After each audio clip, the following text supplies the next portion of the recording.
What's up, YouTube?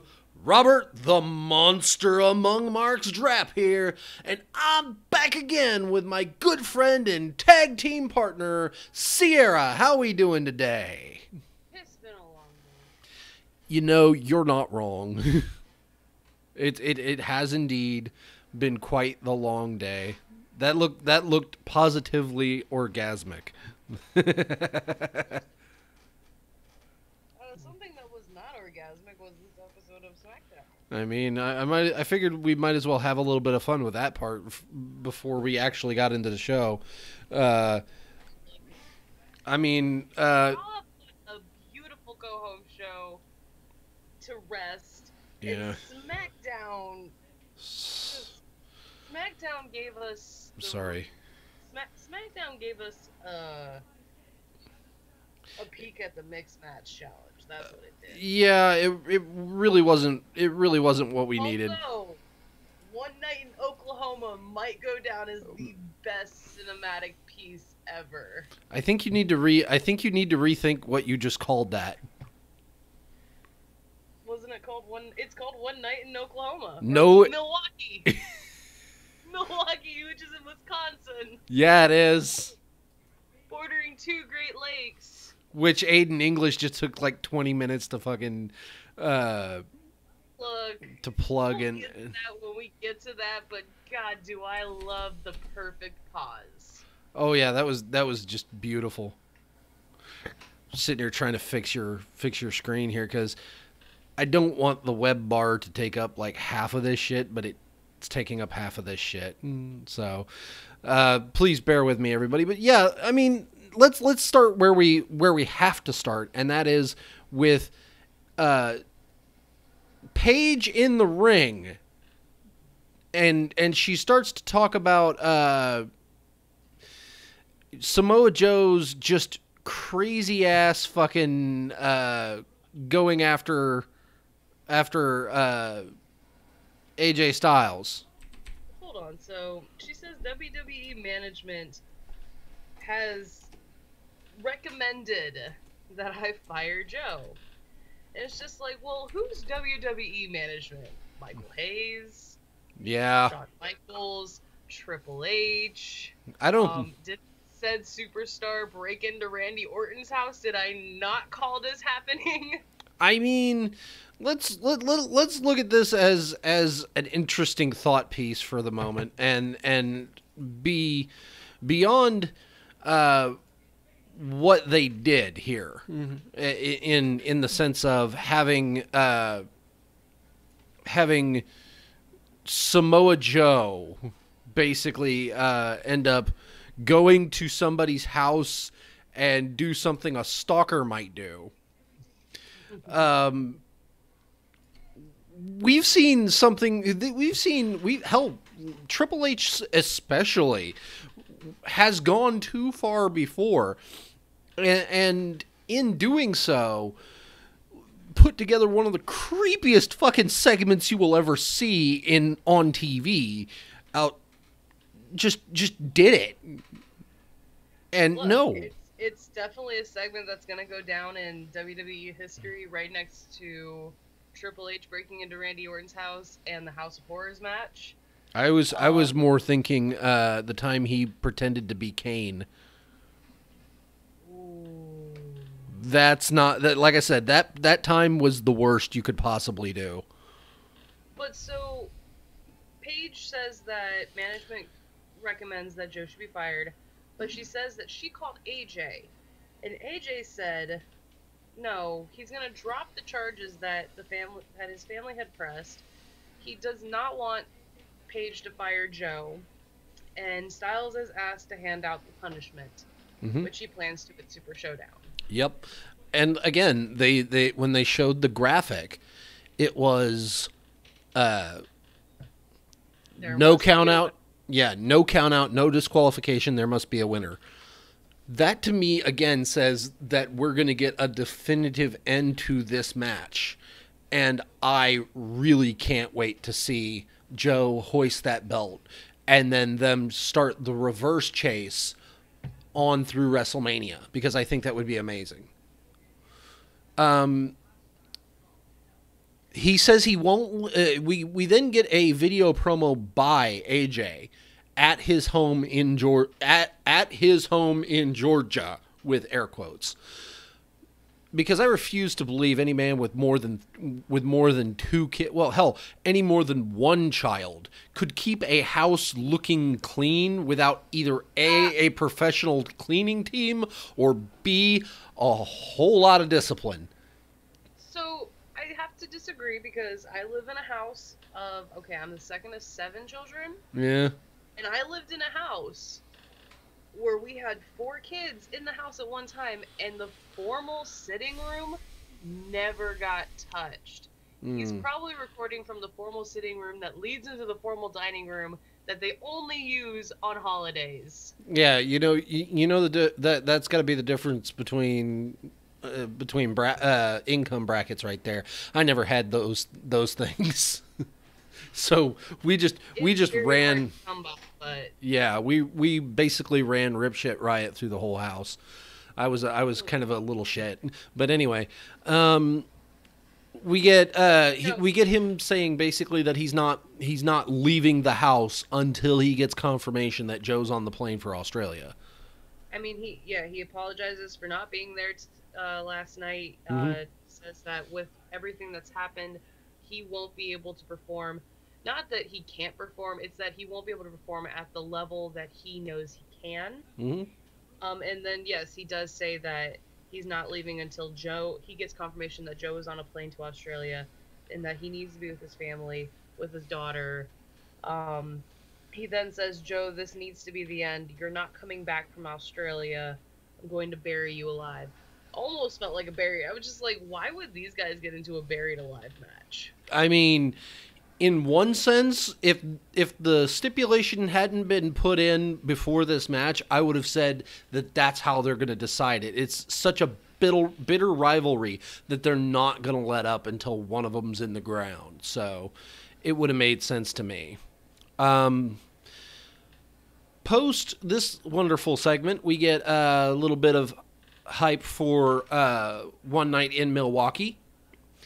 Then we get R-Truth and Carmella coming down to the ring for a mixed tag match with Andrade Cien Almas and Selena Vega. Apparently, Carmella had been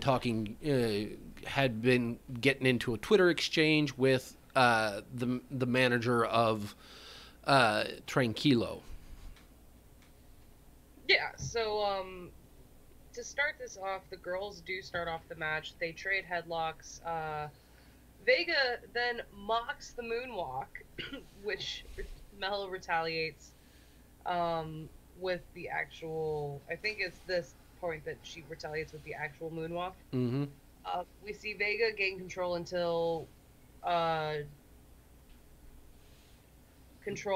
she traps Mella in the ropes. She gets that submission from the middle rope that was actually pretty cool. Yeah. At this point, we see Mella tag in Truth. The men are now legal. Yeah. Thoughts on the men segment of this? I really like how it all kind of went over.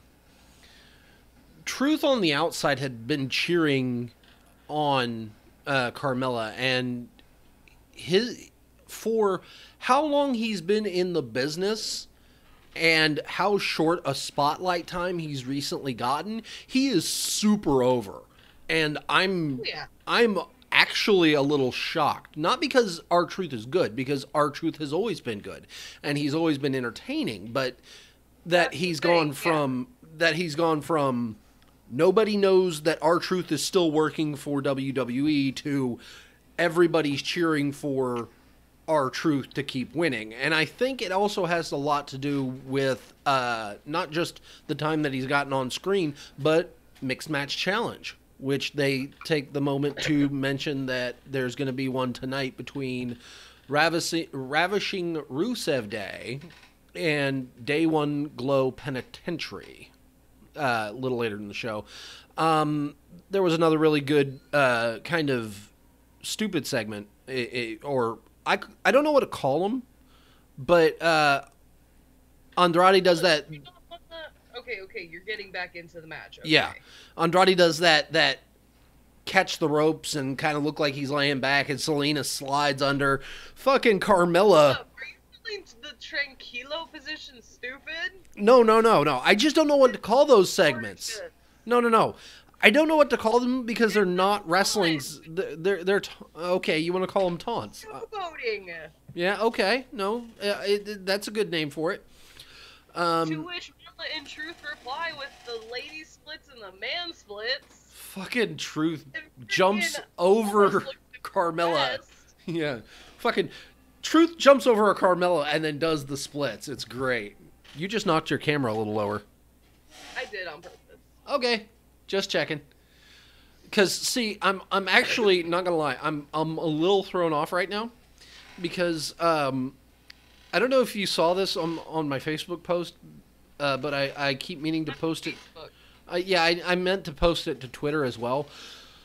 I asked the husband for googly eyes for my webcam so I can look directly at the audience and they can know, hey, I'm looking at you guys, that I'm addressing you guys directly. He got me... I don't have any more of them over here.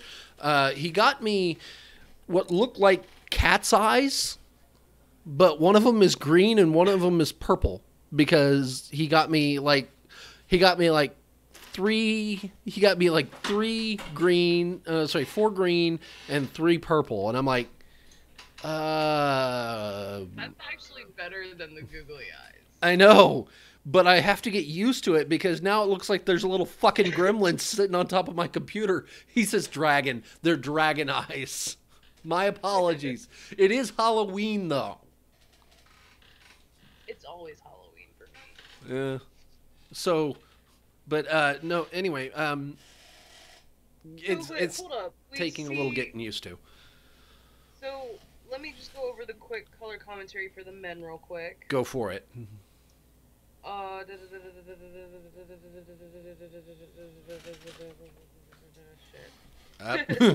Truth gets a quick hit on Almas, but Almas is then quick to take control. That's where we see Vega and Almas tranquilo, Mela and Truth with the sexy man splits and the female splits. We see Vega and Almas roll out of the ring, and then we get the 7-second dance break from Truth and Carmelo. I'm so happy they did that. Oh yeah. Truth TV chants. At this point, we see Truth chase Almas around the ring. Almas slides in and capitalizes. Almas goes for the knee.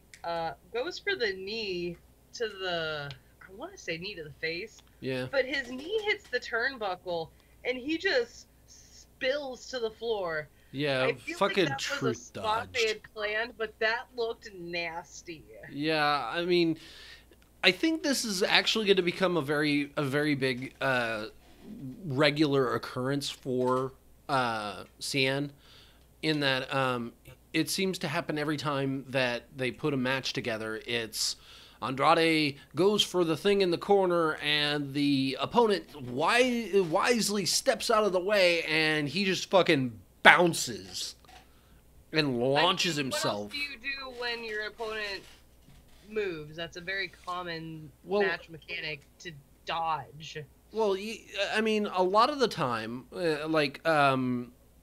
when you see like Daniel Bryan or Seth Rollins do it, they pop up over the top, and that person hits the turnbuckle, like full on chest into the corner, like they were gonna splash them with a clothesline, and they nope, not there no more, bat, and just catch it all in the front side. They're splashing, but almost had his knee on the top rope for that move. Yeah, if he misses it, he's going over because of momentum. I don't know. I think like bouncing backwards off the top, like he is going for that spot. There was nothing to protect him. It was, oh no, I had an autograph fall. Oh no! Who joined us on camera there? Motionless and White. I have never seen them. I'm sure I've probably heard their music once or twice and not even known it. I'm sure you haven't. I'm sure you haven't. Oh, is that a crack at the fact that I'm old? No, it's a crack at the fact that I don't think that you dig the same music that I do. Not likely, not likely that I do, but the husband probably does. So, either way, Has the husband ever been to Warped Tour?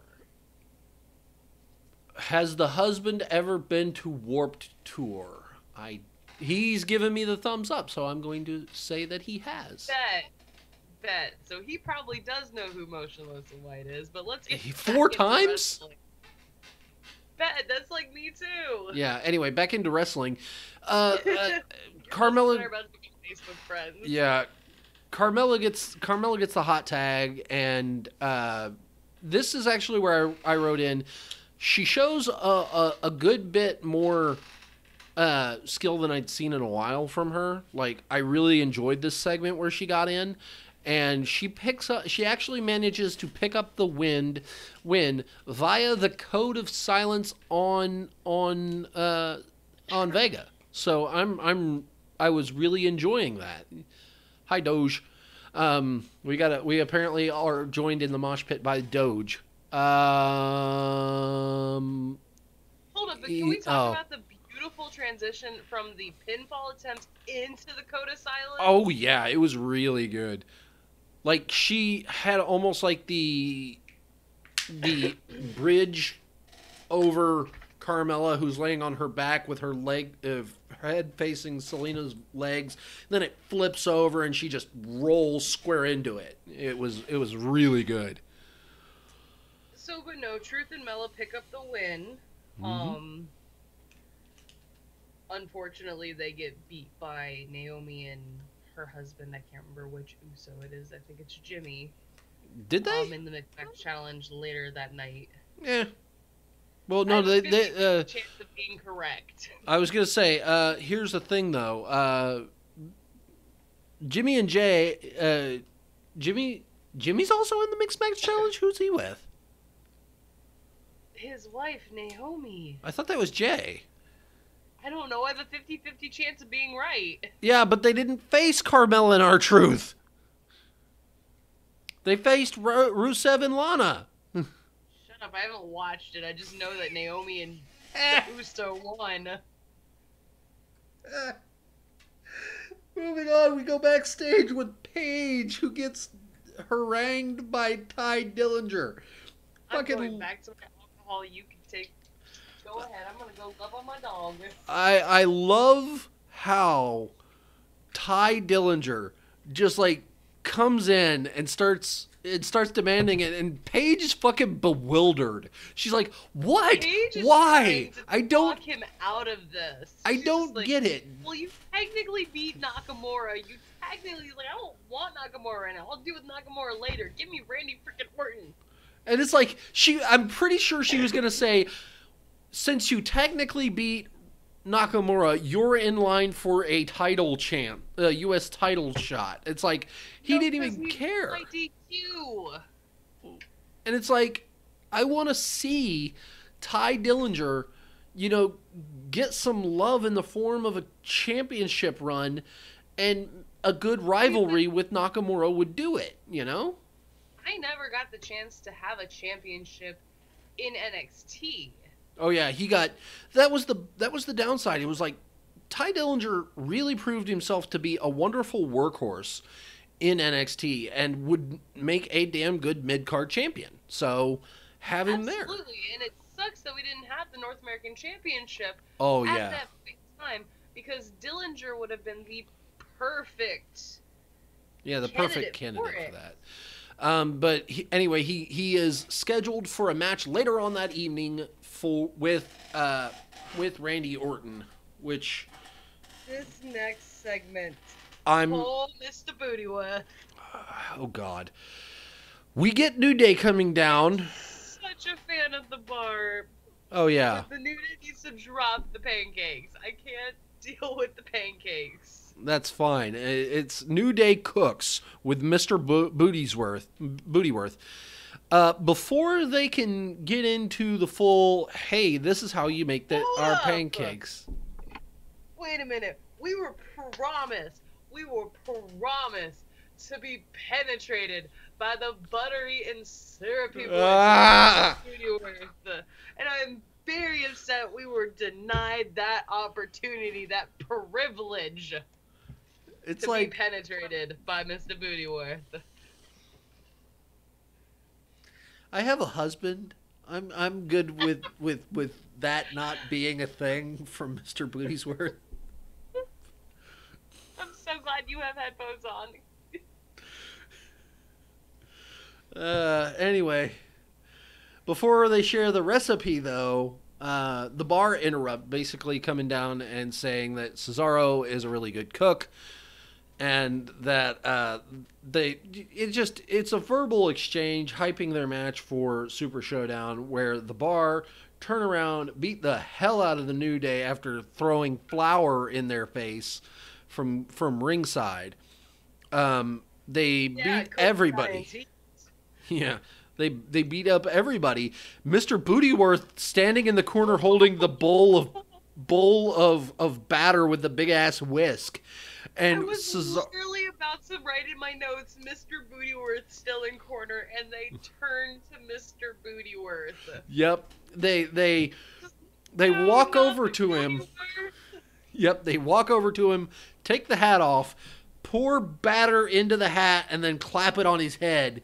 Smack him on the shoulders a couple times, and then turn him to leave, and then throw the rest of the pancake batter like down the back of his shoulders, and then tell him to get out of their ring. It's like I was just trying to figure out what his voice might have sounded like. I don't know, but I want to say I've heard, like, he's been on TV before this, like he's an actor, and He he's looks like Chase from the Rhett and Link show almost. You are not wrong. I wouldn't be surprised if he's like doubling, because we haven't made pancakes for the New Day during the commercial episode that they did for Good Mythical Morning, and they were just like, "Hey, we have this bit coming up. Would you like to?" Yeah, I mean, we haven't really seen Chase on Good Mythical Morning in quite a while. Then again, I haven't really watched. Still, I haven't watched today's episode or yesterday's episode. Well, no, I watched the Pop Rocks in the Toaster. Yeah, and wasn't yesterday? Yesterday was the Pop Rocks in the Toaster, wasn't it? Like the day before was leaving Batman and fingernail polish. Yeah, and didn't they also do weird presidential foods like? I think that's as a game. Today. Yeah, that might have been. I didn't watch that. Anyway, we get instructions. It became a Good Mythical Morning review show. God damn it! I love Rhett. Fine, I'm gonna say it. I like Rhett's beard. I just don't think he should have had his own beard oil, because I don't want to. I don't want to be forced to choose between Good Mythical Morning, which is a damn good show, and I want to support the shit out of them because they do good work and they spread positivity. Say again? Just buy it once and try it. See if you like it, and if it's better than your beard oil, maybe think pros and cons. Yeah. Marketing. Instruction on how to watch the mixed match challenge comes up after the WWE 2K19 spot that I didn't care about. Randy Orton. I'm just gonna kick out of it that the 2K19 trailer is the House of Horrors match. Yeah, this is probably an indicator. I will say the most poppin' WWE 2K commercial was the 2018 one where Snoop Dogg did the rap, because I still have that on my phone. Yeah. And I know every word. Yep. Randy Orton versus Ty Dillinger. Ty Dillinger coming out to start the match, or he's already out in the ring to start the match. We get a replay of last week's attack by Randy Orton. As he comes down, they hype that Evolution will reunite next at 1000. I actually wrote here, I kid you not, I'm going to scroll this over your picture for right now so you can see that I didn't just type this. Sierra will probably fangirl here, is what I wrote. Yo, I know it's in the news, but I can't contain it anymore. A lot of people want to see Rey Mysterio at the Super Showdown. Rey Mysterio is going to be the surprise pop at SmackDown 1000. I can 98% guarantee you. Yeah. Dillinger attacks before the match begins, and they go back and forth for a little while. Holy. Culminating in an absolutely... This match never starts. Yeah, the match never starts. And this actually culminates in a stomach-turning segment with Orton wrenching on Ty's index finger through... Hold on, so go ahead and finish that statement. Once you're done, I have to say something. Yeah, through the suspension bracket on the bottom rope. And there were people in the front row counting 9. Speaking of 9, so Randy Orton said last week the reason he attacked Dillinger was because the perfect 10 chant pissed him off. Yeah, the gimmick pissed him off. He went after a finger of Ty's because what's 10 minus 1? 9. Not a perfect 10. It's literally, he just did that to screw with Ty. I love it. Yeah, this is gonna... It's gonna be an interesting rivalry, and I hope. I actually want to see Ty Dillinger come out on top because Jeff didn't need to win. Jeff didn't need the momentum that would have provided from beating Randy Orton. He just didn't need it. He's fucking Jeff Hardy. He doesn't need anything. To be amazing. They did mention that he's not been seen since Hell in a Cell. Actually, yeah. During the segment with Paige, she actually says, "Oh, you want Randy Orton? Hey, why don't you go ask Jeff Hardy how that worked out?" Oh, wait, we haven't seen him since Hell in a Cell. And then commentary did the same thing. Yep. So this whole thing, and I feel my heart goes out to the guys on commentary because they know what's coming. And there's nothing that they could do to segue into the next thing that they had to segue into. That was hard. I feel bad for them because they're like, ooh, yeah, no, that was bad. This actually happened like twice. It was like they were cut to commentary. Oh, we have to fill time now. Damn it, you just backed us into a corner twice. But getting past the awkward commentary, up next we do get Shelton Benjamin. Shelton Benjamin versus and the Miz talking backstage. Yeah. Miz hypes up Shelton. He says, "I got you this opportunity against Daniel Bryan. Are you willing to beat him?" He said. Shelton Benjamin replies, "Yes." And then Miz replies, "You need to make a statement. You need to maul Daniel Bryan." To which Benjamin replies, "Daniel Bryan is just casualty number 1. We then get Aiden English inquiring about the footage that we're supposed to see next. Yeah, he's talking to some production guy in the backstage. And then after the commercial break, we get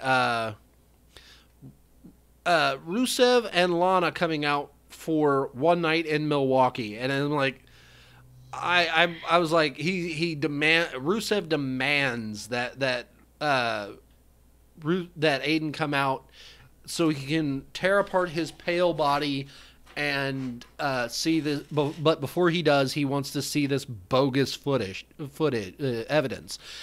And when Aiden comes out, it very much seems like he's stalling. So Aiden does seem like he's stalling. Let's see. He comes out and he gives out a couple Milwaukee facts. I think I mentioned them all in the beginning. Yep. Milwaukee is the site of many iconic films. Yeah. Don't care. But so we get to the video, and as soon as Aiden English started singing it, I remembered what episode this was. Okay. I still don't remember. It was a squash match episode. I think it was against the... No, it wasn't the Revival. Because Revival was on Raw at that point in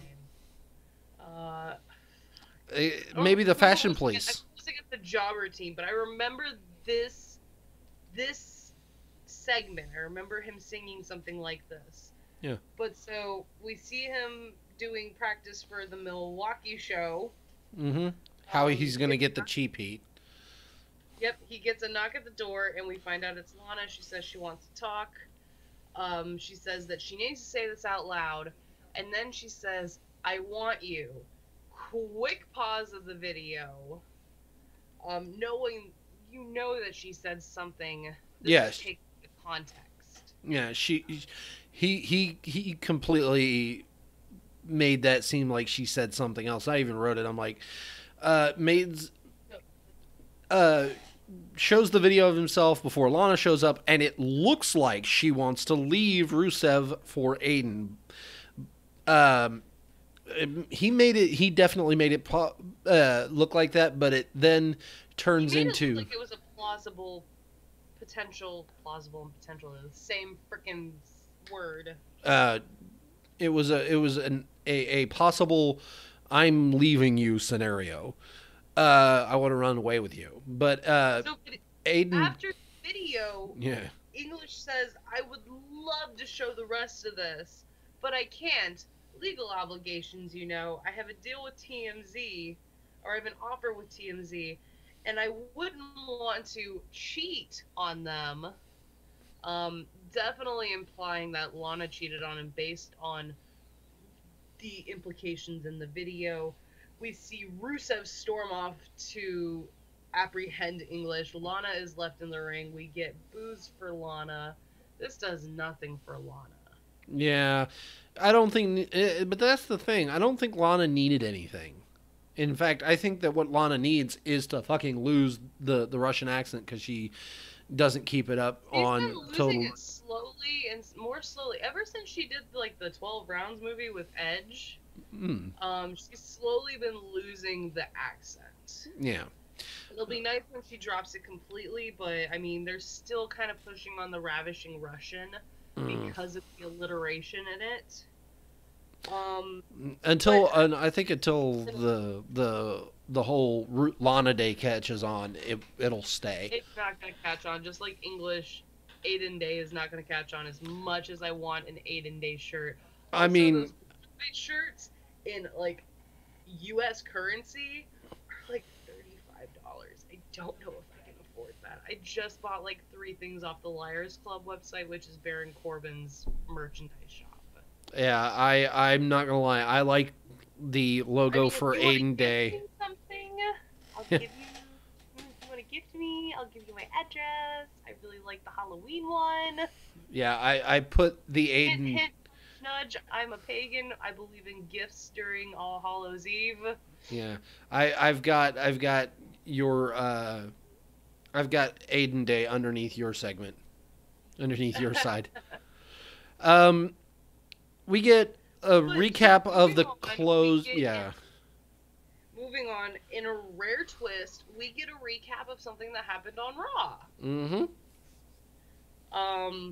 Because usually we do get something that happened on SmackDown because it's a hype of SmackDown for the next night. Yeah. But we end up getting a recap for Raw about the HBK segment last night, which in turn brought out Undertaker, Kane, and Triple H, which, if you did not have the hugest fangirl/fanboy moment, you are not a true wrestling fan, so get the fuck out of my stream. Stay, we need the streamers. We need the viewers, please. But after this beautiful recap that once again hypes me for Super Showdown, I'm actually kind of happy that it's streaming at 5 o'clock in the morning, because I don't have to work till 4 p.m. Eastern Standard Time. So I can get up, do my chores, which just involves cleaning my bathroom, because Saturday it's cleaning day.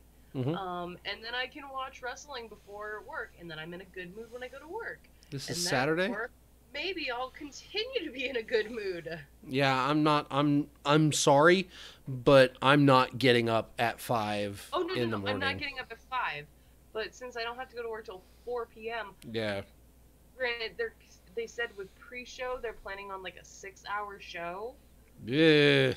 So maybe have breakfast, watch the showdown, Yeah, 2 hours away. I'll start at like 10 Eastern Standard Time. yeah. That's something that I'm sure a lot of people will do. Yours truly will start the day as he always does, with a cup of coffee and watching anime. Oh no, I would love to wake up. My favorite thing to do is wake up, have a cup of coffee, and watch a wrestling match. Fair enough. I have a list of matches I watch every morning. Yeah, we go to we have Daniel Bryan coming down to the we have Daniel Bryan coming down to the ring for his match with Shelton Benjamin, and then we go to commercial. We come back. Fucking Rusev is hunting Aiden English through the back, and Miz is on commentary with the match starting. This was a fine match. It wasn't, super special to me. If you think about what Benjamin and Daniel Bryan can do, this is what I expect from a non-feud match. This sounds like a one and done, because if we go the way WWE typically does it, where the person who stands tall in the go home loses, your prediction for this feud will come true, and my prediction will be wrong, because you have Daniel Bryan, I have The Miz. By Benjamin winning, The Miz is the person that's standing tall. Yeah. Speaking of Miz, in the end, Daniel Bryan is distracted by The Miz as he's attempting to deliver the yes kicks. And he's knocked off the apron, but Benjamin turns around and hits the pay dirt for the win. And Miz gets in a post-match beatdown of Daniel Bryan. This time we now get a recap of... Again, for Raw. Yeah, of Raw. This time for Shield versus Dogs of War. The Hounds of Justice versus the Dogs of War. Yeah, right. So the Battleground song that they did for the Shield Triple Threat match in 2016, which was "This Is a War" by the Phantoms. Mm-hmm. This would be the perfect little vignette song for this feud match. Yeah. For this feud at this point, yes. Yeah, you're not wrong. And that's the amazing thing about having 2 3-man teams for a feud, is that just by having that third man, you add 3 more matches. Yep. Getting an echo, by the way. Next we get a segment, the breast cancer awareness segment with Naomi. I didn't care. I skipped it. Not gonna lie. Yeah, I fast forwarded it. Yeah. Next we get Asuka versus Peyton Royce with both Naomi and Billie Kay at ringside. Again, I completely didn't care about this match. Because it's just basically the same sort of thing you always get on a standard go-home show. So, Asuka wins with a vicious modified version of the Asuka lock, this time adding in the folded-up leg. Almost like a yes lock, but she had the other one, like she had her leg wrapped around the waist as well. So, it definitely looked a little more painful. So, what do we got? I don't have anything else for Asuka versus Royce. So, does that mean that if we think about the WWE way, does that mean that the Iconics are going to get the hometown win? The rare hometown win? I would say that with the way that WWE's been doing things lately, a hometown loss is not always necessarily in the cards, pointing out that just this last year, Charlotte didn't lose in North Carolina, neither did Cedric Alexander, which brings us into the Cruiserweight match, which will inevitably be pre-show. Yeah. I hope they have the pre-show on the replay. It actually doesn't bring us into anything. I just wanted to point that out. Yeah, we're not talking about the cruiserweights right now because I don't know what time they go on air. So I think they go on at 7 or 6 tonight. They have to go on before. They have to go on either before or after NXT. Which they go on for NXT. So I think NXT starts at 8, which means Cruiserweight starts at 7, and then American Horror Story starts at 9. Yeah, I by the way, I fuck it, I'm gonna do it. We have a bit of a spoiler, ladies and gentlemen. Whoop whoop! Spoiler alert! Spoiler alert! Apparently, our dear friend, one of the best wrestlers currently on the roster, the mystifying Beast from Belfast, not Beast from Belfast, the Dutch Destroyer, Aleister Black, is coming back tonight. He will be on the air, and he knows who attacked him. We're going to get he there. Knows who attacks him. Well, I can't wait to get this. When is the next NXT pay-per-view? Yeah, the next takeover. I'm gonna say. Takeover, sorry. I'm gonna say that the next takeover is probably. Is that San Antonio? No, it's not San Antonio. It's the War Games. It's either in San Francisco or it's San Antonio. It's not San Antonio, I promise you. Because if California. Because if it fucking was, I'd probably be buying a ticket and I'd probably be taking a trip down that way. You said that again. You said that about the WWE Live versus the NXT Live tickets, and you didn't go. I said probably. I didn't say I was absolutely going to. You've never been to a WWE show. Make your first show a pay-per-view. That's what I did. Yeah, I planned on it. Moving on to the glorified house show / pay-per-view. Yeah, we hit Becky Lynch with her Showdown surprise. She has made a new poster for Super Showdown. I want this poster. Yeah, personally, this thing has been hyped up all night long. Like all night they've been teasing that she's coming out for this Super Showdown surprise.